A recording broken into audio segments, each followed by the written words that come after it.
ఇక్కడ వాక్యం చెప్తుంది 31వ కీర్తన 5వ వచనం, ఆయన కోపము నిమిషం మాత్రముండును, ఆయన దయ ఆయుష్కాలమంతయు నిలుచును. సాయంకాలమున ఏడ్పు వచ్చి రాత్రంతా ఉండినను. సాయంత్రం ఏడ్పు స్టార్ట్ అయింది, రాత్రంతా ఏడుస్తూనే ఉన్నాడు. ఉదయమున సంతోషము కలిగెను. Amen, praise the lord. రాత్రి జామున నాకు ఏడ్పు వచ్చింది, దుఃఖము కలిగింది, వేదంతో గడిపాను, కానీ తెల్లవారేసరికి ఎక్కడ లేని ఆనందం వచ్చింది అంటాడు. అంటే గాఢాంధకారాన్ని ప్రభు తొలగించాడు. దేవునికి స్తోత్రం కలుగును గాక. ఈరోజు నీ జీవితంలో కూడా రాత్రి కాలం ఏడుస్తున్నట్టుగా ఉందా? పరిస్థితి ఏడుస్తూ దుఃఖంతో ఉన్నట్టుగా ఉన్నావా? వేదంతో గడుపుతున్నావా? సాయంకాలం ఏడుపు అంటే జీవితంలో ఎందుకు నా చివరి గడిలు ఈ విధంగా ఉన్నాయి? చివరి గడిలో మాకు ఎవరు సాయం చేస్తారు? ఎవరు నాకు ఆర్థికంగా సహాయపడతారు? ఎవరు చేయూతనిస్తారు? హూ విల్ అండర్స్టాండ్ మీ? నన్ను ఎవరు అర్థం చేసుకుంటారు ఈ లోకంలో?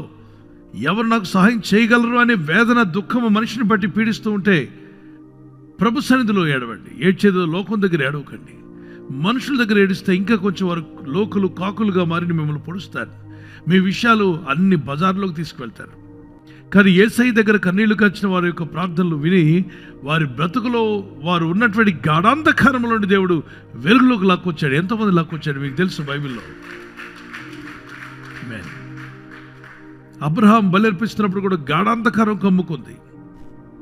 అప్పుడు బలర్పిస్తాడు, ప్రభు ఆ బలిని అంగీకరిస్తాడు. అంటే 450 సంవత్సరాలు చీకట్లకు వెళ్ళబోతున్నారు ఇశ్రాయేలీయులు, బాధలు అనుభవిస్తారు. తర్వాత విడుదల నేను ఇస్తాను, విడుదల నేను ఇవ్వబోతున్నాను నీ పిల్లలకి అంటున్నాడు దేవుడు. కాబట్టి దేవుని బిడ్డలారా తప్పక విడుదల ఇస్తాడు. జీవితం గాఢాంధకారం అయితే భయపడుతూ కృంగిపోకండి, విశ్వాసం ఉంచండి. దేవుని వైపు చూస్తూ ప్రార్థన చేయండి. క్రీస్తు వైపు చూస్తూ వాక్యంలో ప్రార్థనలో మొరపెడుతూ దేవుని వైపు చూస్తూ ప్రార్థన చేస్తూనే ఉండండి. ఆయన కృపను మీరు పొందుకుంటారు. నీవున్న గాఢాంధకారపు స్థితిని దేవుడు తొలగించగలడు, శక్తిమంతుడు అని నమ్మినట్లయితే చేతిని పైకెత్తి గుండె మీద చేపెట్టుకొని ప్రార్థన చేయండి. Let's pray. Father, I may travel through the shadow of the death, the valley of the death, but still you will save me, you will protect me, O God. ప్రభువా, గాఢాంధకారపు లోయలో మేము సంచరించిన మమ్మల్ని కాపాడే దేవుడు, మమ్మల్ని సంరక్షించే దేవుడు నా తండ్రి. Maybe darkness may come around me, but there is a sun, Jesus Christ, the righteous sun will shine upon my life. ప్రభువా, చీకటి మా చుట్టూ ఆవరించిన నీతి సూర్యుడైన యేసయ్య నీ వెలుగును మా మీద ప్రకాశింపచేస్తున్నారు. When dark clouds come around us, we still know there is a bright sun behind the dark clouds. ప్రభువా, కారు మబ్బులు మా చుట్టుకొని ఉన్న ఆ కారు మబ్బులు వెనక నీతి సూర్యుడు దాగి ఉన్నాడని మేము నమ్ముచున్నాను. Oh Lord, today many people are covered by the dark clouds in their life, financial problems, financial crisis, and personal problems, family problems. So many problems covered them like dark clouds around them, Father. ప్రభా, ఈ రోజుల్లో చాలా మంది ప్రభా car మబ్బులు అనేటువంటివి, ఆర్థిక సమస్యలని కారు మబ్బులు, కుటుంబ సమస్యలని కారు మబ్బుల చేత చుట్టబడి ఉన్నారు నా తండ్రి.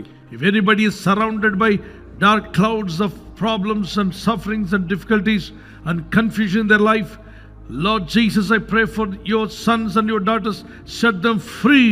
Let the bright sun, Jesus Christ, may the light of God, the face of Lord Jesus Christ, light may shine upon those people in Jesus name. Car మబ్బులు కమ్మినటువంటి స్థితిలో ప్రార్థనలో ఉన్న ప్రతి ఒక్కరి కొరకు ప్రార్థిస్తున్నాను. నీతి సూర్యుడైన యేసయ్య నీ ముఖ కాంతిని ప్రతి ఒక్కరిపై ప్రకాశింపచేయమని అడుగుచున్నాను. ఈ రాత్రి నెమ్మదితో పండుకొని సురక్షితంగా కాపాడబడినట్లుగా నీ అగ్ని కంచి వేసి మమ్మల్ని కాపాడండి.